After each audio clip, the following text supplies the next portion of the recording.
Assalamualaikum warahmatullahi wabarakatuh. Halo semua, perkenalkan saya Hidayati, NIM 2310231030 dari jurusan Ilmu Tanah, Fakultas Pertanian, mahasiswa baru Universitas Andalas 2023. Saya dari kelompok Bakti 7 Ejel. Baiklah, sekarang saya akan menjelaskan pandangan saya terhadap kasus permasalahan yang berkaitan dengan perkembangan iptek di era sekarang ini. Kasus yang saya dapati adalah pengaruh penggunaan gadget terhadap kesehatan manusia. Salah satu perkembangan iptek yang kita rasakan saat ini adalah penggunaan gadget. Sekarang ini, dari anak-anak hingga dewasa sudah kenal yang namanya gadget. Menurut data Badan Pusat Statistik, 67,88% penduduk Indonesia yang berusia 5 tahun ke atas sudah memiliki ponsel atau handphone pada 2022. Persentase tersebut meningkat dibanding 2021 yang masih 65,87%. Dengan perkembangan gadget yang begitu pesat tersebut akan memberikan dampak, baik itu dampak positif ataupun dampak negatif. Nah, sekarang saya akan menjawab beberapa pertanyaan terkait pengaruh penggunaan gadget terhadap kesehatan manusia. Pertanyaan pertama, apa dampak negatif yang ditimbulkan akibat penggunaan gadget yang berlebihan terhadap kesehatan? Yang pertama, merusak mata. Dampak satu ini pasti sudah sering kita dengar dan tak sedikit dari kita yang sudah merasakannya. Setelah kita menatap layar ponsel yang cukup lama, itu akan membuat mata kering dan lebih parahnya lagi, bisa mempengaruhi penglihatan kita jika penggunaannya dalam jangka waktu yang lama. Kedua, gangguan pendengaran. Sering mendengarkan musik dari gadget melalui earphone dapat mengganggu pendengaran kita. Ketiga, nyeri punggung.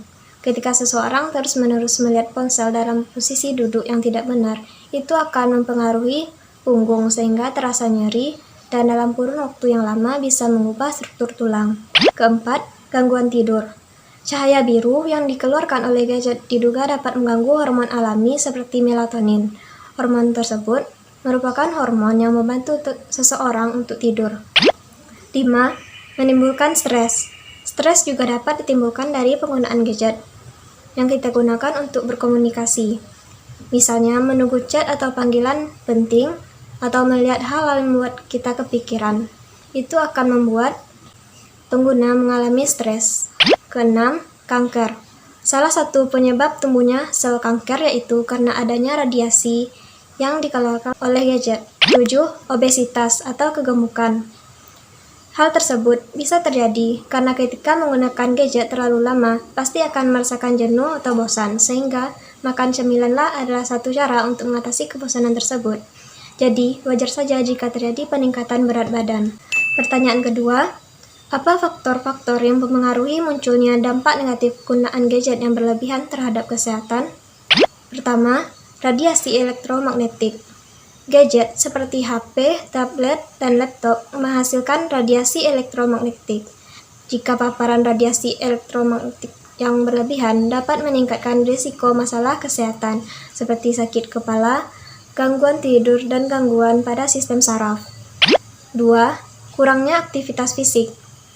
Penggunaan gadget yang berlebihan pasti akan membuat penggunanya kurang melakukan aktivitas fisik, sehingga kesehatannya akan menurun. Ketiga, pengabaian aktivitas sosial. Orang-orang yang terlalu fokus pada gadget cenderung akan mengabaikan interaksi sosial yang terjadi di sekitarnya. Hal ini akan berdampak pada perkembangan sosial dan emosional orang tersebut. 4. Posisi duduk yang tidak baik. Posisi duduk yang tidak baik saat menggunakan gadget dapat menyebabkan gangguan postur tubuh, seperti sakit leher, sakit punggung, dan gangguan lainnya. Next, pertanyaan ketiga. Bagaimana solusi yang tepat untuk mengurangi penggunaan gadget yang berlebihan terhadap kesehatan? Solusi yang tepat yang bisa kita lakukan adalah dengan mengisi waktu kita dengan kegiatan-kegiatan yang bermanfaat atau melakukan hobi yang disenangi, seperti memasak, menyanyi, ataupun yang lainnya. Dengan kegiatan-kegiatan tersebut, kita akan sibuk melakukan hal-hal yang bermanfaat dan tidak bisa dapat mengurangi waktu penggunaan gadget kita. Demikianlah tugas Bakti Nagih, narasi logika dan hati, saran dan kritik yang membangun dari kakak-kakak dan teman-teman semua sangat saya harapkan. Sekian, terima kasih. Wassalamualaikum warahmatullahi wabarakatuh. Thanks for watching. Please subscribe.